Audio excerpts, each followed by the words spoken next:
Hello, welcome to Mental Health. This is Robbie Stevenson, and I'm here with Mike Boychuk today. This is Mental Health Fan Edition number 5. Say hello, Mike. Hey, how's it going? Cool, cool. So I met Mike when I was outside of an open mic, and I was just wearing my Woods V Pray shirt, and Mike stops and compliments me on the shirt, and we've been friends over Facebook and stuff, messaging each other ever since. It was pretty cool. Like that's what I really like about metal, because there's always that, like, it's like you're in a secret club. You just have to wear a shirt. It could be any metal band, and someone will probably come up to you and compliment you on it, and it's like a brotherhood almost with sisters too, though. Yeah, that was quite the weird happenstance. The reason why I commented on it is I'm originally from Sault Ste. Marie. Well, I was born in Toronto, but lived a lot of my life in Sault Ste. Marie, where Woods of Ypres is from. And this was in Toronto that I saw your shirt. So that's what caught my attention. Yeah, it's honestly, when I can fit into it, it's one of my favorite shirts to wear. It's the long sleeve, Your Ontario Town is a Burial Ground. It's actually on this album right here. Yeah, One of my favorite songs. yeah. When I saw them live, the band was kind of new and hadn't learned all of David Gould's songs yet. So they played your Ontario Town is a Burial Ground. Then they played the first EP, the Against the Seasons, and then they played Your Ontario Town is a Burial Ground again to finish off the Huh. show. It was pretty cool, but it was weird too, all at the same time. Yeah. Do you see Woods live? Um, so I'm having a hard time remembering if I saw them live. I definitely feel like I did. They returned to Sault Ste. Marie in 2008 after David Gold, I think, was in Korea. So that was around the time of the Green album. I Yeah. was talking to a friend of mine who runs a blog called the Sioux Metal Scene. So he knows a lot about the past, the local scene, past and present. Um, but I definitely remember being at the funeral benefit show. Oh wow, that's really cool. Did they released an album like was it not Heart of Gold or something like something Gold? I forget what it was. That sounds kind of familiar. Yeah, yeah. It had a But bunch of yeah, bands. that benefit show was really cool. All of these local bands got together and played their own stuff, but each covered a Woods of Ypres song. So my good friend's band is named Shit Liver, and they're a grindcore, like kind of punk metal band. And it was really cool to hear them do a Wood song. I bet, like with your own friends doing some really cool songs, even though it's not even Yeah, like their genre, but throwing their own influence into it. That'd be really cool. Yeah. and then Kitty was there, Oh, cool. Yeah. and I think the one person had died from Kitty, so that was kind of cool to see them live. Uh, in retrospect, Not cool that the person died, but cool to see them. I take it. yeah, Yeah. but no, yeah, that was a really good show. Awesome. Yeah. I just got to see them once, but at least I got to that because there's lots of people that didn't.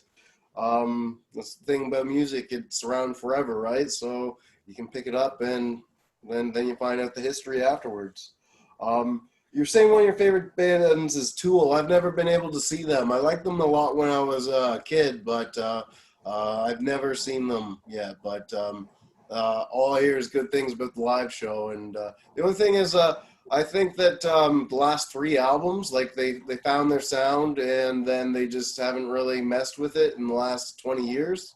Like even the new album, there's certain songs that are the exact same formula as songs from 20 years ago, and that's why I'm not a huge fan, but I still respect them. And like Danny Carey's a phenomenal drummer, so you kind of have to respect them at least.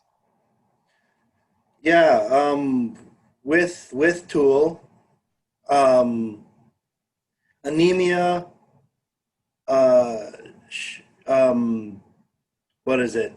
The one with Schism on it. Trying to think of it now. Undertow? I don't know. There's like Anima, Undertow, and the after Anima was oh I forget that one. Yeah, that came out like the one when I first went to And high then, school. And but then after that was 10,000 Days, and yeah, then they hadn't released an album for like 10 years. yeah, they just released one last year though, or Yeah, yeah, and last year. although uh, where was I going with this? Yeah, um, that's a very short amount of albums, and then there's like some top quality music on there. Yeah, yeah, I agree. It's really good, but it's just hasn't changed too much in the last 20 years. But I'm not a big fan, so my opinion doesn't count as much as other people's, I guess. Well, look at AC/DC; they made the same album 20 times. So, Awesome. Yeah. Cool. But another one, like everyone's favorite band, basically Black Sabbath. I was lucky enough that I saw I've seen Black Sabbath four times, three times with Ozzy and once with Dio when they did the Heaven and Hell tour. That was a lot of fun. uh, Even the opening bands were phenomenal on that. Um, like what was it? It was Down, Megadeth, and then Heaven and Hell. So Black Sabbath, Dio. Actually, I've got the Tony Iommi pick I caught right here in the center. oh no way, cool. Yeah, I got a few picks there from concerts. But, yeah. So Heaven and Hell, Megadeth, and Down came to Sault Ste. Marie. Oh yeah, cool. I saw them when I was in high school. It was That was like 2008-ish, right? yeah. I had really terrible seats, but I got my friend's mom gave me her ticket, so I was really really excited to go. And Dio is absolutely amazing, Oh, he was, yeah. and I was really really into Megadeth at the time. United I still am, always will be. United Abominations is one of my favorite Megadeth albums. Yeah, Uh, very political, but if it depends on what you're looking for. But yeah, the music's great. Yeah. uh, in my opinion, the albums since then haven't been as great, but that's Uh, I agree. There's like especially Super Collider, but with Chris Adler on the drums for that last one with Dystopia I really enjoyed. Yeah, but there was a few years there where I wasn't as keen on all the music.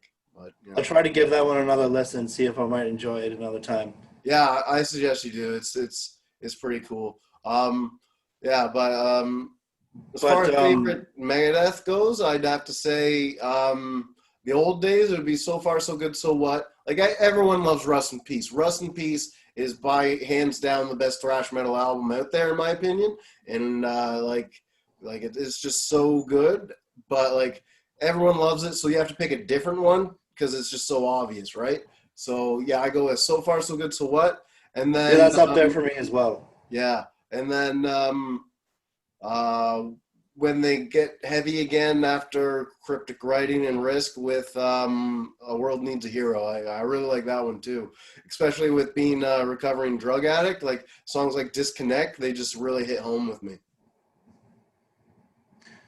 And then I saw on the subject of Black Sabbath again. Yeah. I saw them with Ozzy at their last show in Toronto, and that was really quite awesome. I planned my move from Sault Ste. Marie to Toronto around the time of that show. Oh, great. Yeah. I saw them twice on the 13 tour. Um, yeah. Well, the first time I saw them, I was like pretty much fresh out of the psych ward after jumping in front of the truck. And it was like pretty much like the summer after that. So I'd only been, like, I still didn't have a lot of my cognitive abilities and stuff. And I went with a friend, and that was great. Really enjoyed it. And then I saw them again in Ottawa. But yeah, so it was in a really dark, hard period of my life. So uh, I was really appreciative. And yeah, I don't know. I'd still say like my favorite Black Sabbath song is either Snowblind or Children of the Grave. But yeah, it's me. These days, as far as metal goes, uh,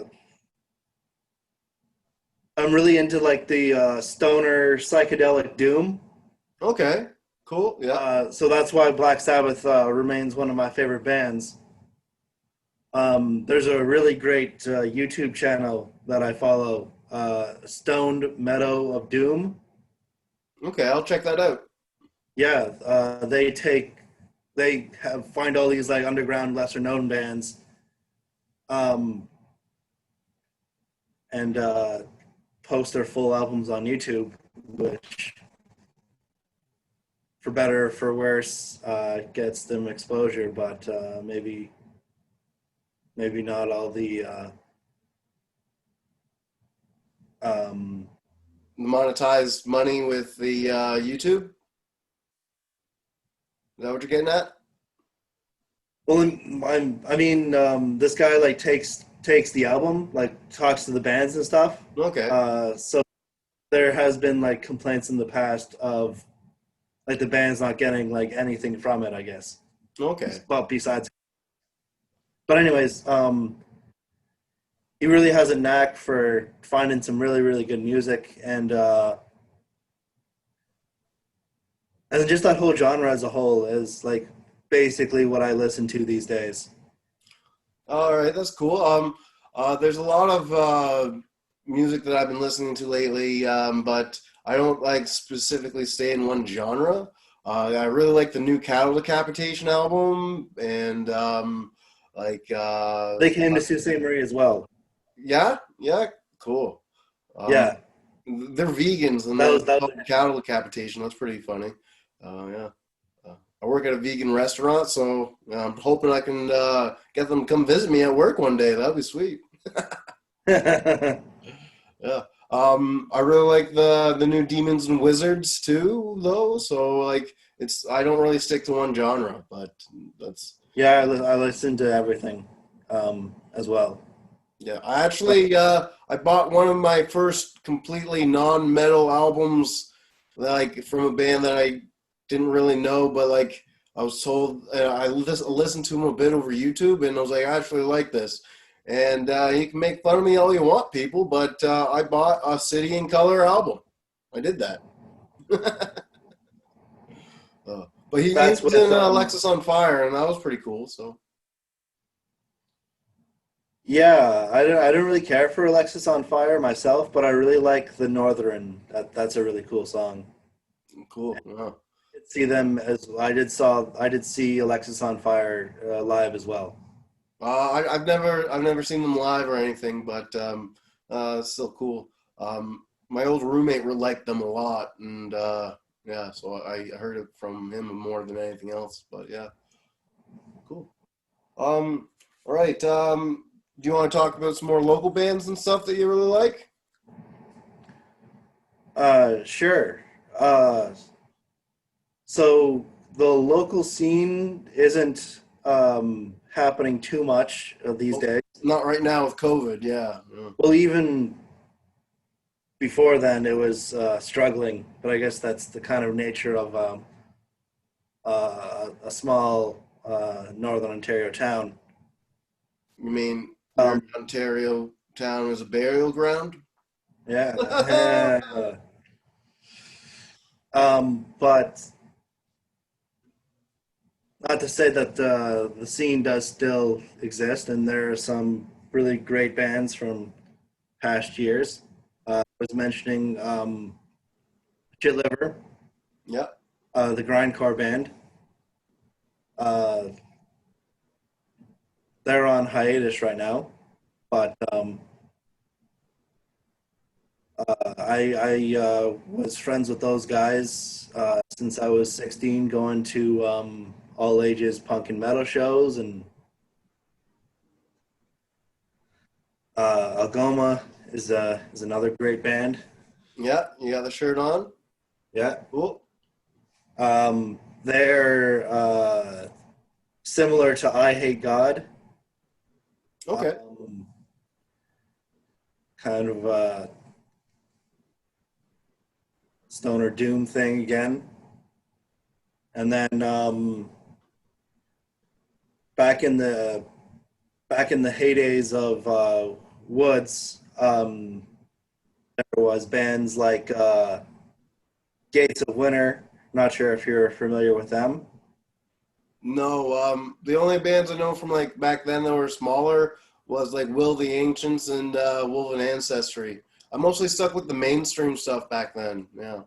Really recommend Gates of Winter. Okay. Garden of Bedlam as well. Well, I'll check those out. Yeah. All right. Is there anything you want to close out and promote with? Promote or plug anything? I mean, plug as in promote, not plug in any other meaning, like a bad person that might sell anyone anything. I was thinking that maybe we could talk about recovery. Okay, yeah. I'm really proud of you getting things done. Going to the places you need to go to get help. Yeah. Whatever you want to talk about, let's do it. We Yeah. can't say obviously because of a certain tradition and some kind of a thing that we're not allowed to say what we're involved in. But yeah.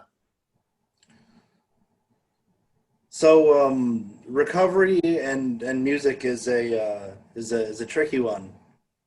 For a lot of the time, um,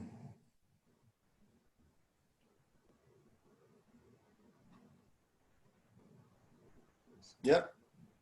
so like with depression, anxiety, and stuff, music's been there, but it's also been like the soundtrack to using drugs. Active addiction, kind of. Yeah. Um, so now it's a matter of reframing the way you view certain types of music.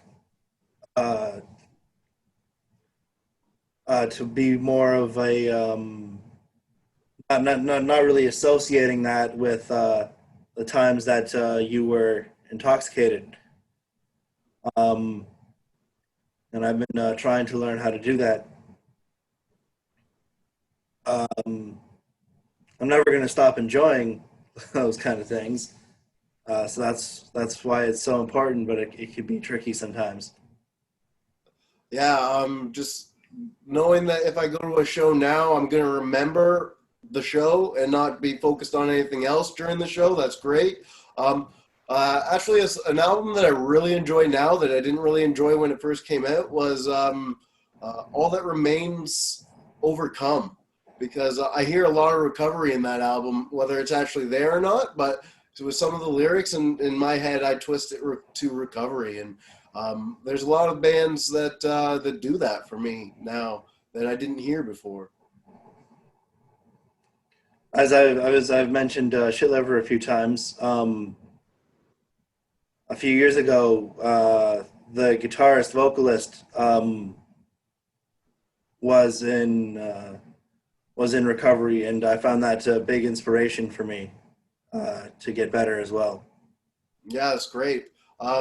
It's kind of sad when like you hear people like, oh, like with Trent Reznor from Nine Inch Nails, for example, like, oh, I liked his stuff better when he was fucked up. But like, would you rather have, in your opinion, some a bunch more mediocre almost albums, or would you rather one album that was totally amazing but he died right after, like a Nirvana album or something like that, you know? Like I know I'd rather have more good content that you might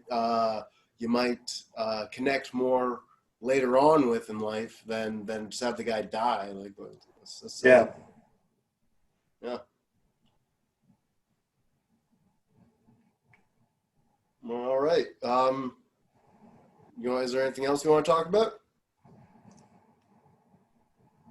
I think that about covers it. Just got to take things one day at a time and keep rocking. And smaller intervals than that if you have to. Like if you got to take it an hour at a time, take it an hour at a time. I'd say the worst part for me is the mental obsession. And but once I talk to people afterwards, and it goes away a bit, and that's great too. The thing I'm actually have more trouble with nowadays is actually doing the work, rather, because I'm getting busy and I'm pushing things off. But I know if I don't put my recovery first, I'll lose everything else. So recovery's got to be number one, or else you won't have anything. So, Yeah. Mm-hmm. All right, it was great talking to you, Mike. Thank you for being on Mental Health Fan Edition number 5. Great talking to you as well.